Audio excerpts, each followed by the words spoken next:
This is Sizzle Lean, powered by Fit to Be Trained, coming to you from the Deep End Network Broadcast Studios here in the lovely Virginia Beach, Virginia, the United States of America. Do you want to be part of the 30-day or 60-day transformation? Then contact Karen, aka Sizzle, on any of her social media platforms at Fit to Be Trained. Now here's your host of Sizzle Lean, Karen Dougherty. Yay! I'm glad you picked Dougherty. We were watching The Godfather for a hot second before we came in here, and so that's how they say my name in New Jersey and Philly. Dougherty. Fantastic movie. I know. Like, although, even the short time we were watching it was pretty harrowing. Like, there was some scary parts. There's all the key scenes. Yeah, it's pretty but if you haven't watched it in a while and you get the opportunity, I cannot recommend it enough. The Godfather. I feel like I watch it once a month, to be honest. Wow, really?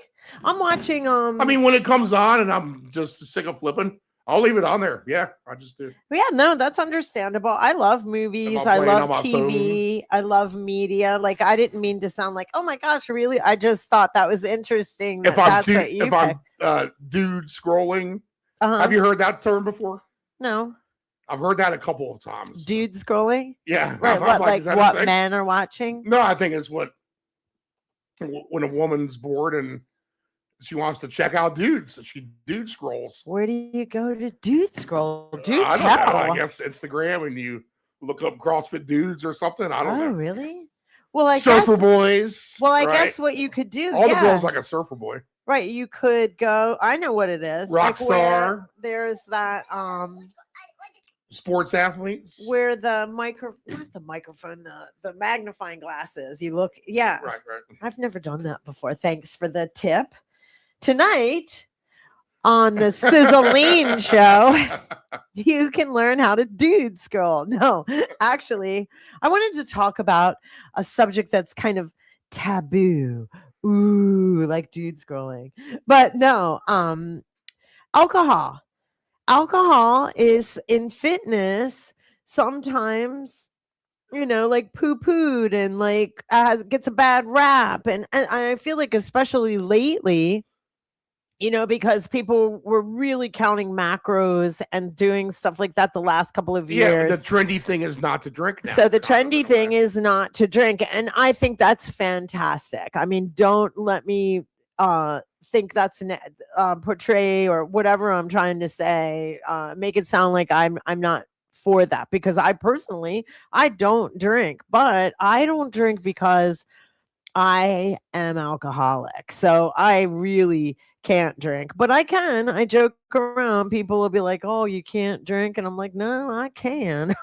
I can very well, but I don't handle my alcohol. I don't know when to stop. I don't have an off switch. So it's not a healthy thing for me. So I have chosen in my path to not drink. So, but I mean, sometimes people don't have to be alcoholic to quit, right? I mean, that's obvious. And like you were saying, it's trendy. So there's plenty of people that are not alcoholic that are not drinking for whatever reason in their life right now. In fact, Steve, you said that you've put down the sauce for a hot second, I think we're going on 4 months. Oh, so you're still not drinking. Oh, wow. Yeah, you do that often. So there you have it. Like, okay. I've never said that I've quit.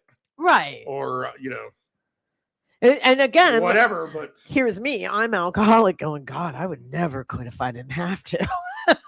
I think it's wonderful that I mean, because, and that's what I want to go over today, because there's definitely downsides to alcohol when it comes to fitness, right? But there is some benefits of alcohol. I even looked them up because I wanted to do both sides, because I don't want people that do drink and balance their drinking to feel like if you want to be in a fitness lifestyle, you can't drink. That's ridiculous. And I even went as far as to find some fun and positive alcohol fun facts, so let's get going here. I gotta move this mic, so let me know if I screw it up or anything. No, I started with the podcast is the good, the bad, and the real. So I really looked at the good things, the bad things, and the real, like right in the middle, right? So the benefits of alcohol: it's a social connection. Alcohol isn't all bad, and it's definitely not it's not all bad for all people. So a lot of people benefit. In fact, personally, I like going to bars. I think it's fun. And I like being around people that drink socially. I think it's fun.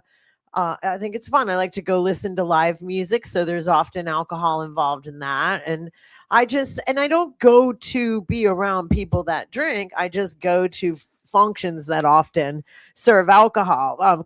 Comedy. I like comedy clubs, stuff like that. There's alcohol there. So there needs to be a healthy connection with it. So it shouldn't be looked at it as all bad. And there's definitely a social connection. Sharing a drink with a friend can strengthen relationships, right?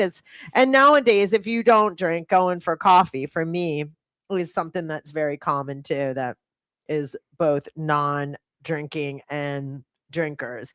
Alcohol brings stress relief. A drink can help people unwind after a long day. Like, remember back in the day, like it was almost common for somebody to come home and have a drink. When you look at all those TV shows in the 50s, they literally show the dad coming home and having a drink. You remember that, right? Like Leave It to Beaver. I think Bewitched. I think on Bewitched, he always came home and had a drink after work. And she would make it like it was just part of culture. Pleasure and ritual, the taste, the experience, the end of the day exhale can feel comforting. For sure. For sure. I mean, I haven't drank in 15 years this round, but I remember that, and it's like a reward, it's kind of a reward after a long day, and I want to add in, and it looked like it went right into, but there is some health benefits to alcohol too, but I think that comes later. So anyway, we'll get into the downside. Oh, I'm sorry. Moderate intake research. Some studies show that light drinking may even have some cardiovascular benefits. That's what I was looking for. Though this varies widely from person to person. So I think red wine actually has some ingredients in it that are very good. I wish I would have went further with my AI and got the name of it. It begins with an R, but there's something that's very, very healthy in red wine, and it's good for cardiovascular for sure. So having one glass of wine a day has always been known to be a good thing. And I think there's good things about beer too, to be honest. Some of the things in the ingredients. And I'm saying like one glass. I know when I was pregnant and I wanted to deliver, that the doctor said have a glass of beer that will make women go into labor. It's probably an old wives' tale, and this was 22 years ago, but I do remember a doctor telling me to have a glass of beer there's an ingredient in it that helps deliver. The wine one is resveratrol. Yeah, it begins with an R. I knew it. I don't even think I can. It's a polyphenol that helps protect the blood vessels, reduces oxidative stress, and has been heavily studied for its potential heart protecting and anti-aging properties. Yeah, for sure. And it's got it's got antioxidants too, I'm pretty sure. It also has I don't even know if I'm saying these words right. Tannins, TANNINS, which is a plant-derived chemical that is anti-inflammatory and antioxidant. Yes, Yeah. like you just said. Yeah. Yeah. I mean, I know that it is, and it's one glass. They mean it too. Like, that's the thing though. Like, I've talked to professionals about it, like medical professionals, and they're like, but we mean it. It's one glass. So as soon as you go over that, I don't think it gets negative. There's some other stuff too. You can't pronounce this stuff. There's queer sits in QUERCTIN and anthocyanins. Yeah. ANTHOCYANINS. Well, they are also antioxidants that stabilize the immune system. Oh, okay. So even helps stabilize free radicals. Well, if you that support the immune system. Well, think about, I mean, I keep saying back in the olden days or whatever, but I mean, brandy was used when you were sick. Whiskey was used if you were in pain. Yeah, alcohol was used in a positive medicinal manner often, and the wine sounds very medicinal. I mean, come on, Jesus made wine. It was one of his first miracles to introduce himself to the world. He made wine at a party. I mean, that's a good dude. Said the Irish alcoholic. And I got to take that back. Like, I'm just a habit joking around. You know, the Irish really get picked on for being alcoholic, because I have a friend that goes to Ireland often, and she's like, they're not alcoholic over there. Just saying. You know, I don't know how the Irish got pinned with being alcoholic fighters. I think it's here in New York City when the immigrants came. I think there is stuff like that happening, and they got a bad rap somewhere. Oh, wow. I don't think that culturally Irish really are high in alcoholism. I don't know though. I wish I would have looked that up. That would have been interesting. I didn't think about that when I was going through this stuff. Even when you ask like who goes to Ireland, like Dublin, or goes on the pub tours, or the Guinness plant, or goes over there for rugby or whatever.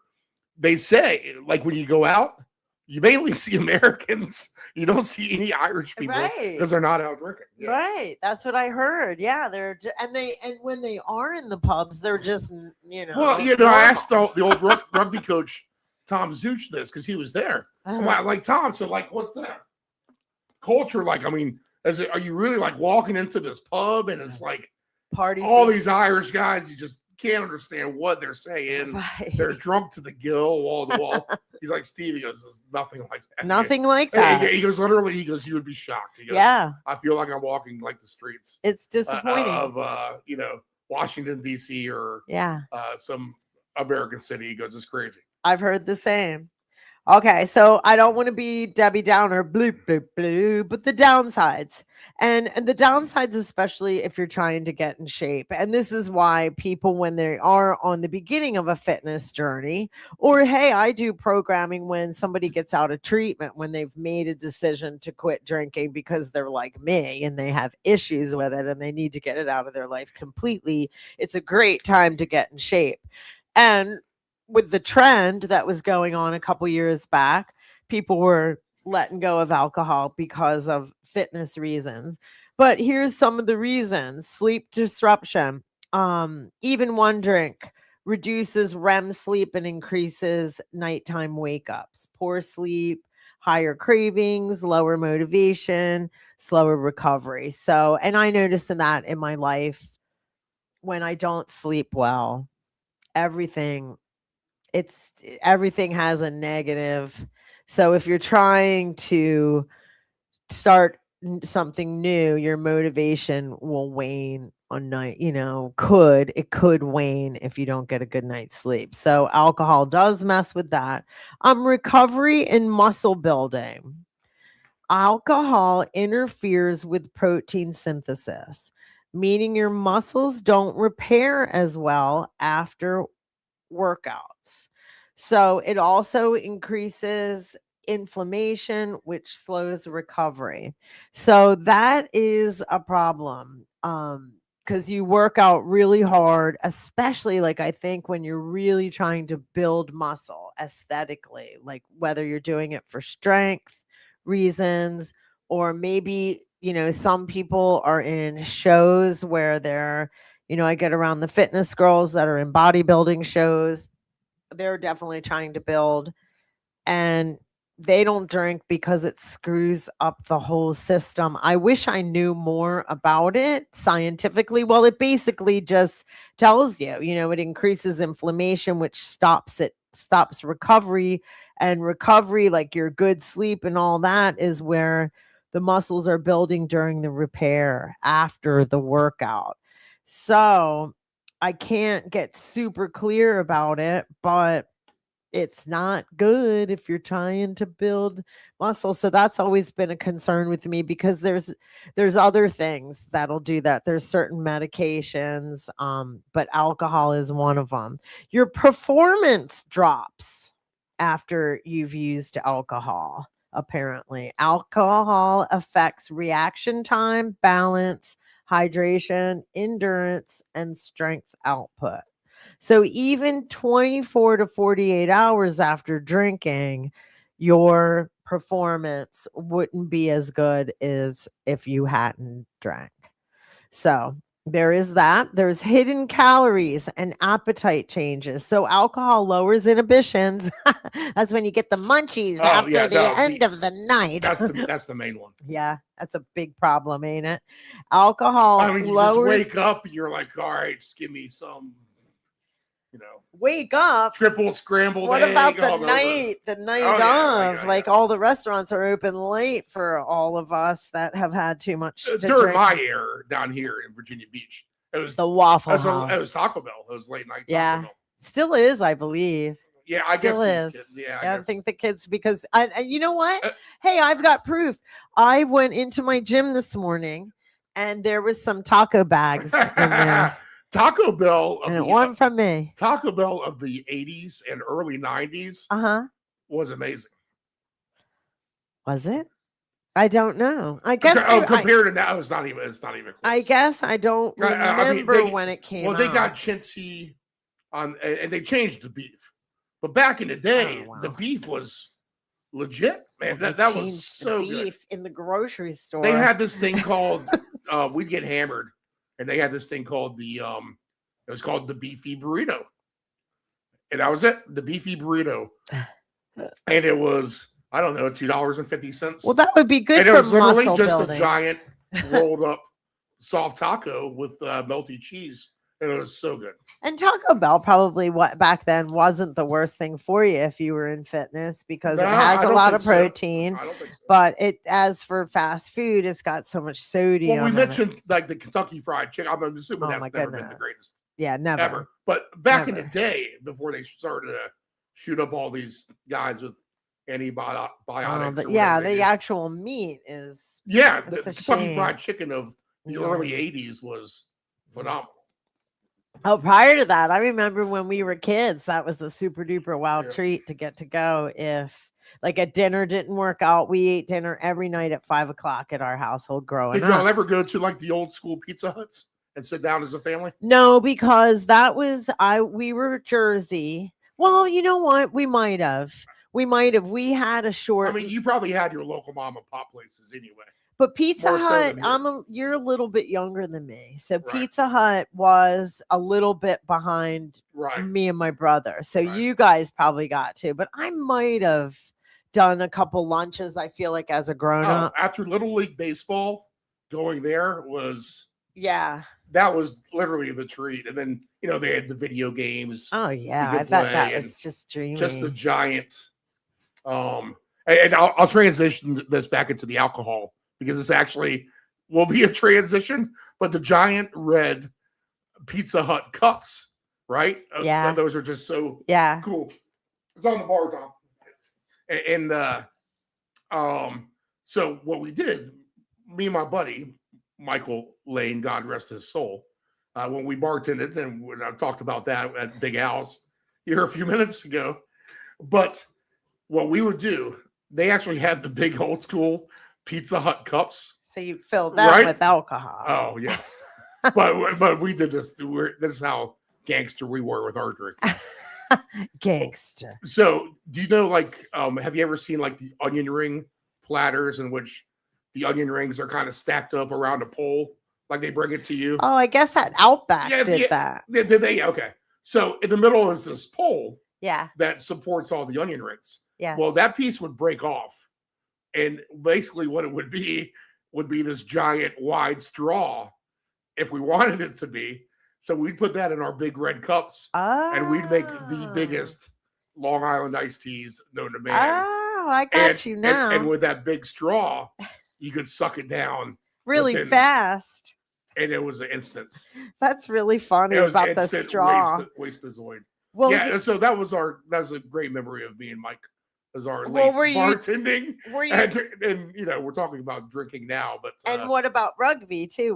Were you guys partying in rugby? Oh yeah, so of course, yeah, all the time back then. I figured. I mean, yes, there are people who go to college and have a great fun college, and then there are people who go to a great fun college and think that they're having fun and like, oh man, this is crazy. And then you go to a place like Radford, where I went, and some of the stuff that you see. Is that positive or negative? Oh, you grew up. It's basically, it's all street smarts you learn out of that place. But I mean, is that positive or negative? I don't know where you're going. I don't think was it a good experience? I don't think I'll change. Yeah, I don't think I'll change it for the world. Oh, good. We're talking about seeing the whole spectrum of, you know, friends dying. Oh no. No. I mean, we see. I mean, it was multiple friends that, you know, over the years, for different reasons. Either, you know, someone's house got burned down out of spite. Yep. We had a guy, Chris Murch, who everyone loved, and this one, I know who did it. Well, we all know who did it, but they could never prove it. Oh my goodness! But the kid threw the match because. Oh my goodness! In a separate incident, he actually owed me a lot of money. Oh my goodness! I really want to get gangster about this story. I don't want to get gangster about this story. But this kid struck a match on a house, and the guy died of smoke inhalation.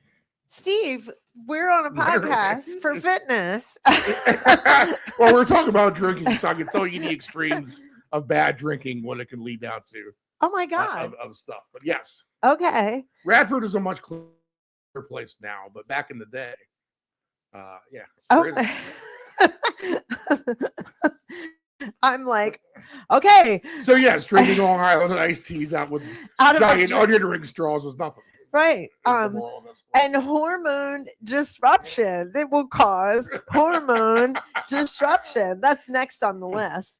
But hidden calories, appetite changes, alcohol lowers inhibitions, and we already talked about that. But listen to this. Cocktails can be 200 to 500 calories without you realizing it. 200 to 500 calories more. Or I would say, are they saying each drink maybe even? Ooh, that is true because the mixer and the alcohol. Yeah, so that's something to think about if you're going out and having some drinks. But I will say this. I have an email list, and I didn't even plan on saying this because I didn't even plan on reading that. But I just put out a list of skinny cocktails, like things to drink when you're out and about that are lower in calorie. And vodka and club soda was on there because club soda is always a good mixer.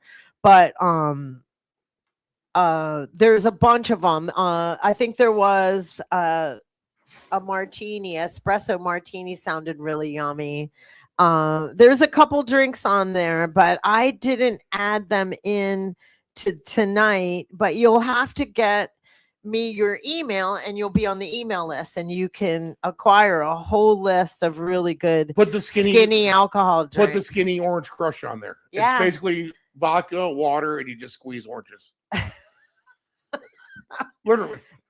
Sounds incredibly healthy too. Lots of vitamin C. Yeah, it's actually, besides the negative values of the vodka, what else is there bad in there? Right. True that. True that. I didn't know that alcohol affects hormones, and that was next on the list. Alcohol affects cortisol, testosterone, estrogen, and blood sugar, all of which impact fat loss and energy. So, not knowing that those hormones are affected by it, I really didn't. That would hinder muscle building right there. That is a problem. So there it is. I guess because it affects your hormones, that's what's going to stop the muscle building process and the recovery. So yeah, you can see why it is a wise thing to do. Like when you're doing bodybuilding shows,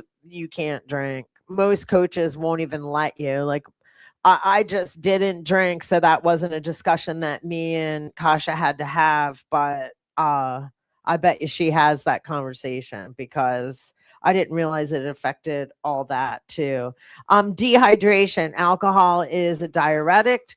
A diuretic. I didn't mean to pronounce it wrong. Combine that with summer heat and workouts, and you've got a recipe for fatigue, headaches, and poor performance. Ooh, okay. We all know dehydration can mess. It's so true too. Dehydration is something I have to fight constantly. And I don't even drink alcohol.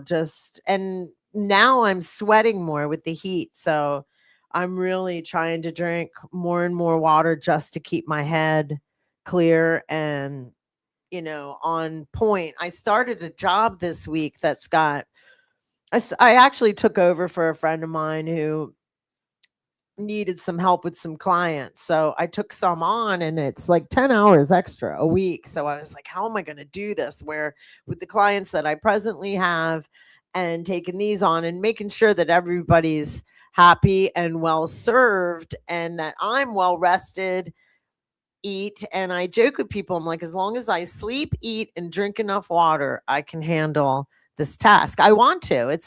I took on some interesting jobs, and I'm excited about it. Like I said, in order to keep my head on straight, you gotta drink enough water, get dehydrated, your brain gets foggy, don't eat enough food, same thing, don't rest enough. So performance levels go down, whether you're drinking from whether you're getting dehydrated from drinking or just the heat. And I think that's something that you want to think about in the summer, going to summertime parties. It says tips for, it says my list here, I talk about tips for people who do want to drink while staying healthy. I didn't want this all to be the negative. So I want you guys to hear, how do you do it? How do you do it in a responsible manner? Well, it's easy. 1 to 2 drinks max, they say. So, but I want better than that because 1 to 2 drinks, that's not very much. So how do you prepare better? Well, this is how you drink more water. You have a cocktail, supplement with 4 to 5 to, if you can handle it, 8 ounces of water. That would be great. And that'll slow you down because, like I've heard from friends, these IPAs have really high alcohol percentage. So you're getting more alcohol volume in one beer than you're used to, like with a Bud Light or a Budweiser. So you really do want to take a hot moment and have some water in between your next one. You could make it like a reward thing. Do it on the weekends. Do it at dinner. Only at social events. Just make it a reward. Where you have like a drink budget. It's not punishment. You're just planning more. Hydrate like it's your job. So 1 glass of water for every drink, add 1 glass of water, add electrolytes before bed or the next morning. So you've said that with your pool job that you've used those drinks that have a lot of electrolytes. They say like after you've had cocktails, drink some of those drinks that you use during the day with your pool work, where you're sweating, Steve, and you need to use the drinks with the electrolytes. Which one's your favorite? Half blue Powerade, Yeah. half water mix. I remember you had said something like that. It's a hangover cure too. Yeah, you had said that's what I was bringing up, because I remember you saying that a couple weeks back about how it was the perfect hangover cure, and that's what they're saying. Add the electrolytes in, and you're set. Choose lower impact options, clear spirits, so vodka, tequila with soda water, and citrus. That would be what you just said. Yeah. There you go. Light wine, spritzers, and hard seltzers. So apparently those have lower impact on the system. So here's some positive facts you can think of. The first sip effect is real. So research shows that the first sip gives the biggest dopamine hit, not the whole drink. So I wonder if you place, you have a drink of water in between, you'll get that first sip every time. You see what I'm saying? Because they say the dopamine that is real, that little rush that you get when you take that first sip. Yeah. I've always kind of valued that a little bit. Yeah. So I wonder if you put some space in between. Honestly, we talk about me not drinking, but there's been a few of these hot days here where, you know what? I bet an ice cold as it could get beer. Oh, I wonder. Would be really good right now. Yeah, I wanted to ask you that. Are you a beer drinker when you drink? Only a little bit. I'm more of a. I liked beer. That's why I think it's been easy not to. Is I like liquor more, and liquor just seems disgusting to me now. Does it? Because it's mainly just been vodka, and I'm sick of it. Oh. I just kind of gotten sick of it over the years. Drank too, because it's the healthiest of the liquors. That's why I kind of attached myself to it. I see. There's so much more sugar in bourbon and whiskey and stuff like that. That's what they were saying. It has a lower Scotch impact on you. So if you drink a clear liquor. Now tequila, I didn't think of that as a clear liquor. They have silver tequilas, white tequilas. They're good, or clear tequilas. What's the one? Tito's. Have you heard of that? You know what? Yes, the Tito's vodka, right? Yeah. That's what my I've seen some weird things in a couple of those bottles, so I'm kind of afraid of them. For Tito's, thinking it's cleaner, supposedly. I heard it was I've seen a couple bottles cleaner. that didn't look so clean. Oh. They almost look like dirty dishwater. Oh, no. Yeah. I think some liquor can go bad and then look really weird. I don't know how it does it. I'm not surprised. It gets some kind of organism in it, and it starts to break down. Whatever, but just bartender or whatever, you can hold it up and see it almost looks like there's jellyfish inside the bottle or something weird like that. Yeah. They're like, what the hell is this? I can't serve this. I'm not drinking this. Right. Yeah. But Tito's has been known for that. Bit. To be a cleaner one, or to have. Yeah. Look at the bottle. Okay. Okay. Before you drink anything, look at it, if you can, inside the bottle. So it says most of the moment that you get when you first drink, even though it produces dopamine, is psychological. It's not really chemical. So I think there's a possibility that if you put some space in between your first and second drink, you drink a drink, you get that, of course you're going to get that dopamine on the first one. And then you have yourself a glass of water in between. You might get to experience that again on the second one because you're getting a reward. I believe that would happen. Moderate drinkers often love the ritual more than the alcohol. So it's really not the alcohol that people that drink moderately are craving. It's more what it comes around, the people, the social, the relaxation. Yeah. So now mocktails, my next email that I'm sending out is mocktails, and it's for people like myself that don't drink alcohol, or we spoke about, is on a hiatus temporarily, and they're fun.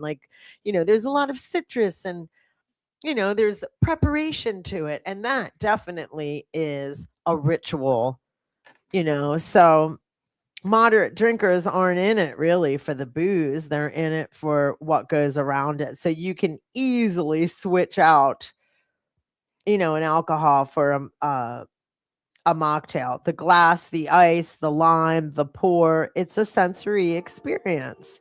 So that's why people like it. They used to say that about smokers too, that it's about the actual, putting the cigarette in between your fingers, lighting it up. It's really that. And you see smokers with a straw in their hand or something because they're trying to quit the real thing. Red wine we talked about that. Has all the polyphenol. I didn't bring it up because I can't pronounce anything that's in red wine, and you proved that for me too, Steve. But you don't need a lot of it. That's the thing, is with the red wine, you just need to drink a little bit to get the benefit. I'm getting out of order here. Alcohol lowers inhibition. So that's for sure. Because when I drank, I used to really like to have a couple cocktails because it would make me relax. I get rid of overthinking and you get to really chill. But my deal was that I didn't know when to stop. So I'd go past that moment and ruin it. Like I remember being at concerts and being like, man, I wish this, Axl Rose from Guns N' Roses was always known to be so late, like 2-3 hours. And a lot of us that were partiers were like, dude, come on, we're drinking too. You'd be so drunk by the time the band would come on. It was so frustrating. And so that's the thing with drinking and not knowing, that's why I personally don't drink, but a lot of it is, that it makes you feel more comfortable and it makes you enjoy the moment more as long as you've got some reins on it. It quiets the inner critic. I like that because I definitely have an inner critic. Some people met their best friends or partners over a drink. Like back in the day, that's how we would meet each other. We'd go to happy hour. We'd meet up after work because I worked back in corporate America back then. Everybody got out at 5 and you'd go meet at the bar. And a lot of us were young and didn't have a lot of money. And that's how we would eat our dinner too. The drinks were cheap and so was the food. We're talking late 80s, early 90s. Light drinking can increase creativity. I like that. So I think a lot of artists enjoy a cocktail because it helps flow, slow down the inner critic. We talked about that. But it says studies show a slight buzz can help people think more freely, less rigid. So mocktails are having a major glow up. So mocktails are the new cocktail. And there's bars that are literally cater to non-alcoholic drinks because there's so many people like myself that need to, for health reasons, quit drinking. And then there's lots and lots of people that have just made the choice, not for health reasons, for fitness reasons, for personal reasons, for whatever. So drinking is just not for everybody. And truly, I have so many friends that could just do with or without. They just could care less. It just doesn't, they're not alcoholic. They're not social drinkers. They just drink whenever. They'll take a sip of a drink and leave it. I'm like, oh my gosh, how can you do that? But a mocktail takes that away or takes that thought of leaving it behind. It really is a treat. It's more like a dessert. It's more, sounds corny, but like a little celebration. Mocktails really are having a major glow up. I like how that's worded. A non-alcoholic beverage industry is booming. NA spirits, NA wine, NA beer. People want the vibe without the consequences. And I like that. I think of alcohol with consequences in such a negative way because it really did affect my life negatively. But it does even for moderate drinkers. It can slow you down because like it said, even one drink can hinder your sleep. But like I said, it is part of a culture. Light drinking has plenty of positive things, responsible drinking. Obviously, don't drive when you're drinking. That's a definite. Definitely just know your boundaries when you're drinking, and then there's good times ahead. And let's face it, we're all grown-ups now. You got to kind of grow up. That's what it is. You got to make responsible.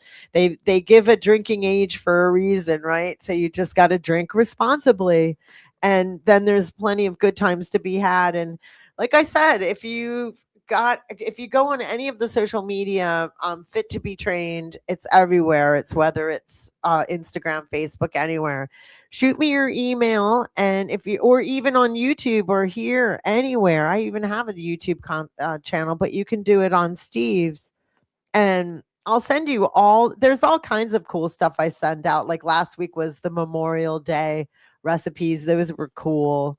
And that's just if you're interested in any of this stuff, let's get together and let's get together on email. I sound so corny. I'm getting tongue tied here. I'm trying to close out in a responsible manner, and I really kind of don't know how, except Too that much drinking for you this show. yeah, really, I think I've had enough. You can cut me off now, but tune in next week or the week after, and we're going to start having some guests again. I'm getting them in, I'm getting them booked, I'm having some conversations, so keep coming back. It works when you work it. So Steve, you got anything you want to say before we close out? Music. It's just taking a second to cue. Kipping. Yes, this sounds like for an deeper, Irish darker bookkeeper. Steve stories, stay tuned to some of my future podcasts. Okay. Yeah, that one story scared me. I was like, oh my goodness. we made a hard lap. It might as well have been Bogota, Virginia, not Bogota, Colombia. Sure.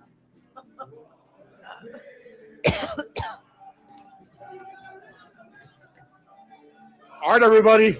Have a good week.